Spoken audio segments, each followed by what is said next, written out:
আসসালামু আলাইকুম। আশা করি সবাই ভালো আছেন। আজকে আরেকটি ঘটনা নিয়ে চলে আসলাম।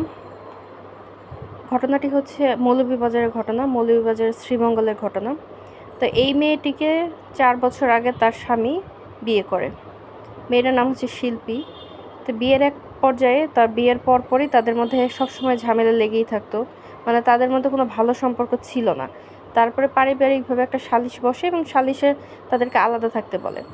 তা বেশ কিছুদিন আগে তার স্বামী তার বন্ধুর মাধ্যমে এই মেয়েটিকে সৌদি আরব পাঠায়, এবং সৌদি আরব যাওয়ার 2 মাস পরে মেয়েটা অন্তঃসত্ত্বা মেডিকেল রিপোর্টে ধরা পড়ে এবং তাকে সৌদি থেকে বাংলাদেশে পাঠানো হয়।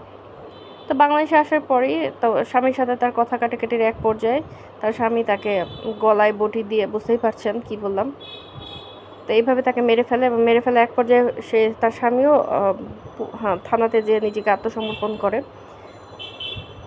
তো চিন্তা করেন যে কোথাকার ঘটনা কোথায় চলে গেছে, কেন তাকে বিদেশ পাঠানো হলো, কেন অন্তঃসত্ত্বা হলো, বা কেনই তার সামনে এই ঘটনা ঘটলো। ব্যাপারগুলো মানে এতটাই অদ্ভুতভাবে তারা জিনিসটা মীমাংসা করেছে। মানুষের জীবন উত্থান পতন থাকবে, ভালো খারাপ সময় থাকবে, তাই বলে নিজের ওয়াইফকে কি এইভাবে এই কাজটা করাতে কোনো লাভ হলো? তার কী লাভ হলো আপনারা একটু বলেন তো, আপনারা একটু মতামত প্রকাশ করে যাবেন।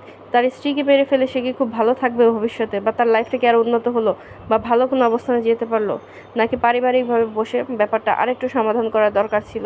কোথায় সমস্যা সেটার থেকে বের হয়ে এসে দুইজনকে ভালোভাবে বেঁচে থাকার জন্য যা যা করা দরকার, আর যদি সমস্যা বেশিই থাকে তাহলে সেটাকে কিভাবে দূর করা যায় সেভাবে ব্যবস্থা নিলে কি ভালো হতো না?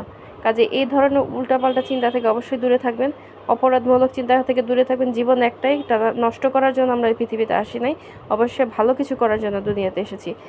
আপনারা সবাই ভালো থাকবেন, আমার চ্যানেলটি বেশি বেশি সাবস্ক্রাইব করবেন নতুন নতুন ভিডিও পাওয়ার জন্য। ধন্যবাদ সবাইকে।